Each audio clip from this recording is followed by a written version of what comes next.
Guys, about a year after I got out of college, I started experiencing like this burning sensation in my stomach every time I ate. I I didn't know. I know I did a lot of drinking and a lot of drugs in college, but I wasn't quite sure. I thought it was just indigestion. Well, it started to happen almost every day for me, and every time I'd have a meal, I would have this like 2-hour session of like where my stomach would just burn. Well, I didn't do anything about it. In fact, for like 6 months, I just kind of like endured the pain, and I'm just an idiot. I just didn't want to deal with it, and finally the pain just became too much, and I went to the doctor, and they stuck one of those tubes down. One of those. It's a camera tube that they stick down in you to look at your GI tract. Well, apparently the acid in my stomach was building up so much it was starting to eat away at my stomach lining, and it was creating an ulcer in me and just basically eating my stomach away. And eventually they got me on something and kind of helped to remedy it. But I think about that, and I think about how for me I just kind of let that thing sit, and it actually was just kind of starting to eat away at me. And as I was preparing for tonight, I wanted to kind of give you that picture, because I think that there's things in us that we just choose not to deal with. Things in life that we just kind of put off, and they can eat away at us, and they can have this impact on us, and sometimes we're not even aware of the damage that it's causing. And for guys, the thing tonight that I want us to kind of to focus in on is some of the conflicts that we have in relationships. Some of the things that happen to us that we choose not to deal with, the things that people might say to us, the things that people might do to us, and how we have a tendency to just kind of push that off. Because I don't know about you guys, but for a lot of us, I think we oftentimes we just say, you know what, I'm just not going to deal with this right now. Maybe somebody has done something to you, and instead of going to them, you just go to everybody else and start talking about what's happened. Or maybe it's just something that you just sit there and you keep that stuff inside, and you're focusing, on just moving forward. But you see that person, you may see him out at work, or you see him, out at church, or maybe it's a family person at home, and you just avoid them. We have a tendency just not to deal with stuff. But what kind of impact does that have on us? What does that do to us? Because for me, guys, I'm seeing that in a lot of situations, and what we're experiencing now is that, whether this happens for us, at work, it might happen for us at home. It could even happen here. I mean, somebody might have said something to you here at a table, and it might have offended you. And I'm going to tell you, really, guys, this idea of community and what we're a part of, it's going to happen. If it hasn't happened yet, I can promise you it will. Somebody here is going to offend you. And what you do with that is really important, because God talks about it a lot. He talks a lot about it in His Word. And in the New Testament, there are many instances where you'll see where God directly calls out what we're supposed to do. And what I wanted to do is I wanted to share a passage with you where I'm going to kind of give you a picture of what He calls us to do, and then I'm going to kind of give you guys a little bit of how to go about doing it. And I'm in Matthew tonight. It's Matthew chapter 5. And Jesus is here talking. And He says, if you have an offering, if you're offering a gift at the altar, and there remember that your brother has something against you, leave your gift there in front of the altar, and first go and be reconciled to your brother, and then come and offer your gift. I'm just going to repeat that to you. It says, if you have an offering to give, and remember that your brother has something against you, leave your gift there in front of the altar, and first go and be reconciled to your brother, and then come and offer your gift. What Jesus is saying here is He's saying, look, before you come to God, before you come to the Father, if there's something wrong, if somebody has done something to you, if there's anything that's happened, you need to stop right now before you do anything else here with me, and you need to go make things right. And guys, I think a lot of times we don't realize the impact that the things that other people that do to us, what kind of impact that has on us. And that idea of how it can eat away at us, and we don't even realize the damage that it's causing. For a lot of times, I think And Dave gave a great example. I'm going to give Dave Kuntz credit here because he helped me kind of get a picture of kind of what that looks like in our relationship with God. And what he calls that is the kinks in the hose. You know, this idea that, you know, God is trying to give us something. He's trying to fill us up with something, but there's kinks in our hose that keep that water from running freely through us. And a lot of times, guys, what you're going to find is these kinks are these things that he's talking about, these differences that we have with other people. And if you guys have that right now and you're maybe thinking about somebody that has wronged you, or maybe you've wronged them, but you've kind of pushed that aside, how's that kind of worked out for you? How's that affecting you? Because I think what happens is that much like I didn't do anything about it, the only person that was really affecting was me. And that's what happens in these relationships, guys, is if we don't move towards it and we just let it sit, it almost begins to start to eat away at us. So I want to kind of give you a picture of, like, you know, how to go about doing that. And what I want to do is I want to try to give you just a few examples. But Dave talked about this little acronym, and he called it, you know, GAS. But I'm going to kind of spell it out for you. And the first thing that Jesus says here is he says, go. That's the first thing he says. And that's a command. He says, look, before you come to me, before you pray, before you do anything here, I want you to go. And that's the first thing we got to do. Sorry, I got really good handwriting here. The first thing is to go. And when you go to them, you know, the one thing that's going to be the hardest thing that you're going to have to deal with when you're going into it is you've already come to probably a conclusion about this person. And see, that's what happens. When it sits long enough, when that bitterness sits, you start to become almost believing the things that you've been thinking about that person. You ever been there where that person completely changes in your mind what it once was?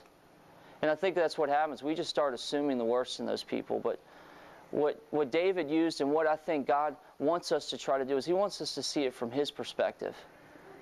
And in order to do that, I think what we have to do is we have to go assume the best. We have to go assume that God's got something here for us. Not necessarily for, you know, the other person, but just so that we don't have to live with this anymore. And that's the next thing is assuming the best.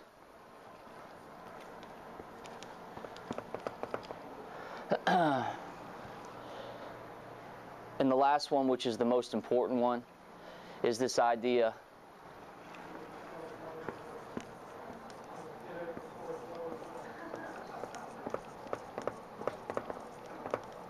seek to understand.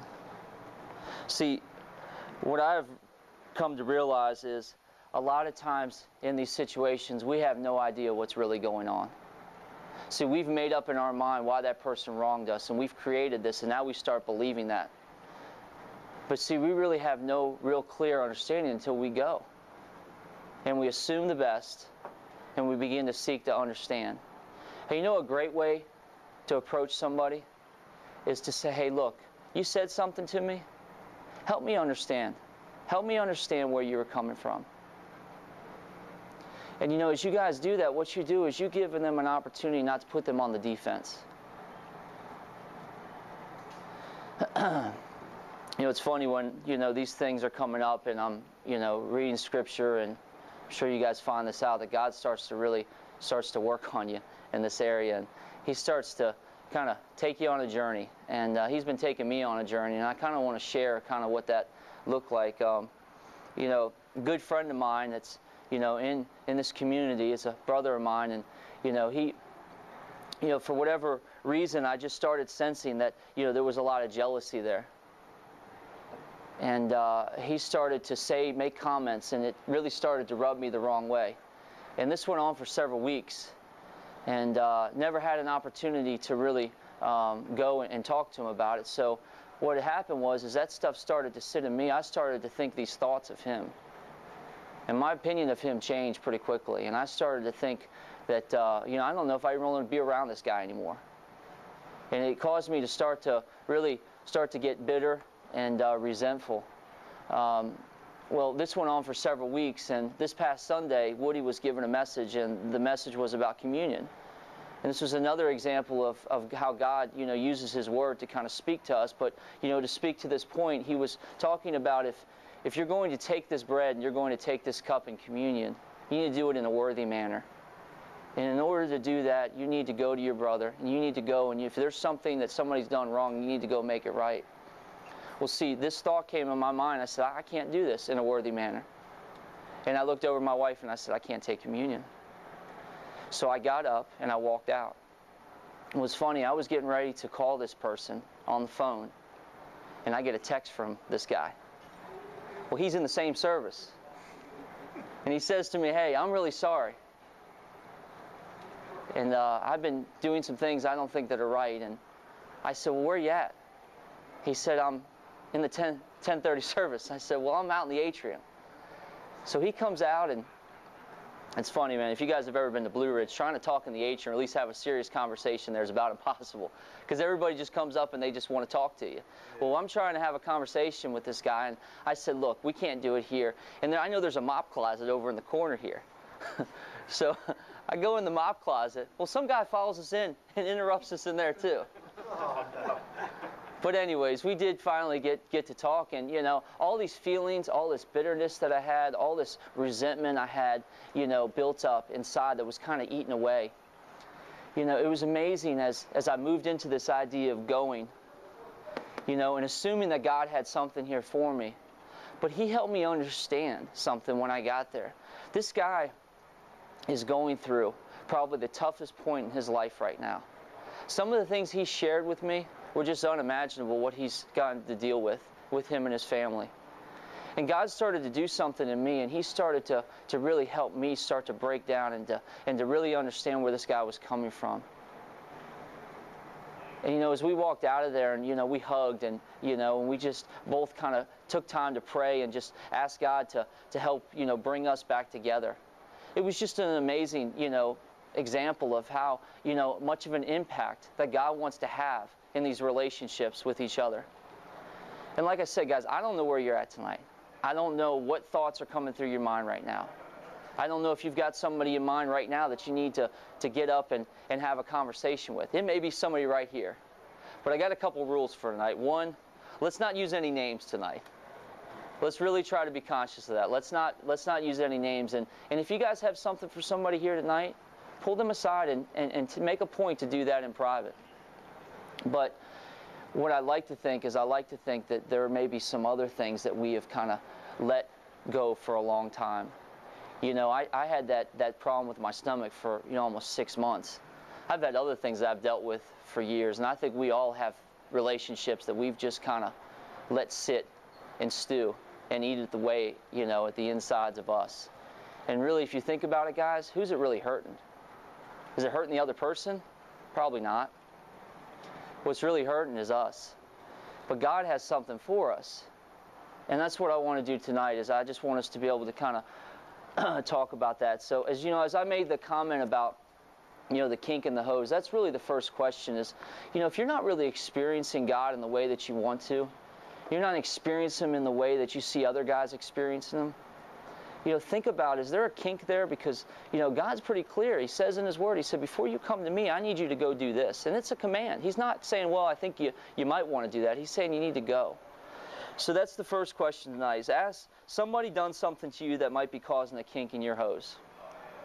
And then I just want to talk about how has it affected you. And as you guys are sharing that, and you're thinking about what an impact it's had, think about the impact it's had on your relationship with God. And then the third question is just what's stopping you from going to that person and making things right. So it's one of those kind of talks, it's really up to you guys and the choice that you make tonight and how you want to proceed from here. But a couple things I like to see. I like to see pictures of what happened in that janitor's closet back at Blue Ridge happen around here and happen in some of the relationships we're in. What would it look like, guys, as a body, as a community, if we started to try to reconcile any of these relationships? Because that's what God says in His Word, is that He wants the body to function, and in order to do that, we have to be willing to kind of move into these types of situations and go, assume the best, and seek to understand. So thanks for letting me share tonight. A lot of you guys know how things work here, so if you guys can't pay tonight,